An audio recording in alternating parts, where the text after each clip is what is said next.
ನಮಸ್ಕಾರ, welcome to Yoyo Kannada. ಬನ್ನೀಗ ನೋಡೋಣ ಕರುನಾಡಿನ ಪ್ರಮುಖ 5 ಬ್ರೇಕಿಂಗ್ ನ್ಯೂಸ್ಗಳು. ಹಾಸನ ಸಂಸದ್ ಪ್ರಜ್ವಲ್ ರೇವಣ್ಣ ಅವರ ವಿರುದ್ಧ ದಾಖಲಾಗಿರುವ ಪೆನ್ ಡ್ರೈವ್ ಪ್ರಕರಣದ ಬಗ್ಗೆ ಮಾಜಿ ಪ್ರಧಾನಿ ಎಚ್.ಡಿ. ದೇವೇಗೌಡ ಮೊದಲು ಪ್ರತಿಕ್ರಿಯೆ ನೀಡಿದ್ದಾರೆ. ನಮ್ಮ ಕುಟುಂಬದ ವಿರುದ್ಧ ರಾಜಕೀಯ ಕುತಂತ್ರ ನಡೆದಿದೆ. ಪ್ರಜ್ವಲ್ ವಿರುದ್ಧ ಕಾನೂನು ಕ್ರಮ ತೆಗೆದುಕೊಳ್ಳುವುದರ ಬಗ್ಗೆ ತಕರಾರು ಇಲ್ಲ. ಆದರೆ ರೇವಣ್ಣ ವಿರುದ್ಧ ಆರೋಪ ಮಾಡಿರುವುದರ ಸತ್ಯ ಜನರಿಗೆ ಗೊತ್ತಿದೆ. ಪ್ರಜ್ವಲ್ ಪ್ರಕರಣ ಬಗ್ಗೆ ಕುಮಾರಸ್ವಾಮಿ ಇಡೀ ಕುಟುಂಬದ ಪರವಾಗಿ ಪ್ರತಿಕ್ರಿಯೆ ನೀಡಿದ್ದಾರೆ. ರೇವಣ್ಣ ಪ್ರಕರಣದ ಬಗ್ಗೆ ಕೋರ್ಟ್ನಲ್ಲಿ ವಿಚಾರಣೆ ನಡೆಯುತ್ತಿದೆ. ಅದರ ಬಗ್ಗೆ ನಾನು ಪ್ರತಿಕ್ರಿಯೆ ಕೊಡೋದಿಲ್ಲ. ಹಾಸನ ಕ್ಷೇತ್ರದ ಸಂಸದ ಪ್ರಜ್ವಲ್ ರೇವಣ್ಣ ಹೊರಗಡೆ ಹೋಗಿದ್ದಾರೆ ಎಂದರು.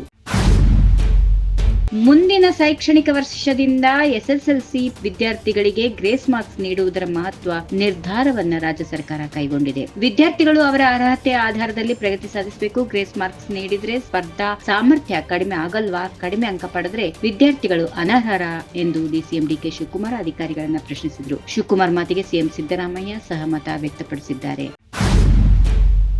ಮುಂಬೈನ ಅಟಲ್ ಸೇತು ಮತ್ತು ದೇಶದ ಮೂಲ ಸೌಕರ್ಯ ಅಭಿವೃದ್ಧಿ ಬಗ್ಗೆ ಮಾತಾಡಿದ ನಟಿ ರಶ್ಮಿಕಾ ಮಂದಣ್ಣ ಅವರನ್ನ ಮಾಜಿ ಶಾಸಕಿ ಹಾಗೂ ಉತ್ತರ ಕನ್ನಡ ಜಿಲ್ಲೆ ಲೋಕಸಭಾ ಕ್ಷೇತ್ರದ ಕಾಂಗ್ರೆಸ್ ಅಭ್ಯರ್ಥಿ ಅಂಜಲಿ ನಿಂಬಾಳ್ಕರ್ ಟೀಕಿಸಿದ್ದಾರೆ. ಕಳೆದ 10 ವರ್ಷಗಳಲ್ಲಿ ಅಂದ್ರೆ ಪ್ರಧಾನಿ ನರೇಂದ್ರ ಮೋದಿ ಅಧಿಕಾರಾವಧಿಯಲ್ಲಾದ ದೇಶದ ಮೂಲ ಸೌಕರ್ಯ ಅಭಿವೃದ್ಧಿ ಬಗ್ಗೆ ರಶ್ಮಿಕಾ ಮಂದಣ್ಣ ಪ್ರಶಂಸೆ ವ್ಯಕ್ತಪಡಿಸಿದ್ರು. ಇದಕ್ಕೆ ಪ್ರತಿಕ್ರಿಯೆ ನೀಡಿರುವ ಅಂಜಲಿ ನಿಂಬಾಳ್ಕರ್ ಬುಲೆಟ್ ರೈಲಿನ ಬಗ್ಗೆ ಏನಾದ್ರೂ ಹೇಳಲು ಇದೆಯಾ ಎಂದು ಪ್ರಶ್ನಿಸಿದ್ದಾರೆ. ಮುಂಬೈ ಅಹಮದಾಬಾದ್ ಬುಲೆಟ್ ರೈಲ್ ಯೋಜನೆ ದುರಂತ.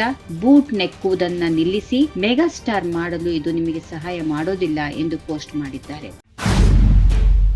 ಕೆಲವು ಇಲಾಖೆಗಳ ಖಾತೆಯಲ್ಲಿ ಹಣ ಇದ್ರೂ ಯಾಕೆ ಖರ್ಚು ಮಾಡಿಲ್ಲ ಎಂದು ಮುಖ್ಯಮಂತ್ರಿ ಸಿದ್ದರಾಮಯ್ಯ ಅಧಿಕಾರಿಗಳನ್ನ ತರಾಟೆಗೆ ತೆಗೆದುಕೊಂಡರು. ವಿಧಾನಸೌಧದಲ್ಲಿ ಡಿಸಿಎಂ ಅಧಿಕಾರಿಗಳು ಸಚಿವರ ಜೊತೆ ಸಭೆ ನಡೆಸಿದ ಅವರು ಬರ ಪರಿಹಾರ ಮತ್ತು ಕುಡಿಯುವ ನೀರಿನ ಬಗ್ಗೆ ಸಭೆಯಲ್ಲಿ ವಿಸ್ತೃತ ಚರ್ಚೆ ಮಾಡಿ ಅಧಿಕಾರಿಗಳಿಂದ ಮಾಹಿತಿ ಕಲೆ ಹಾಕಿದ್ರು. ಇದೇ ವೇಳೆ ಕೆಲವು ಇಲಾಖೆಗಳಲ್ಲಿ ಸಂಪೂರ್ಣ ಕೆಲಸವಾಗದ ಬಗ್ಗೆ ಸಿಎಂ ಅಸಮಾಧಾನ ವ್ಯಕ್ತಪಡಿಸಿದರು.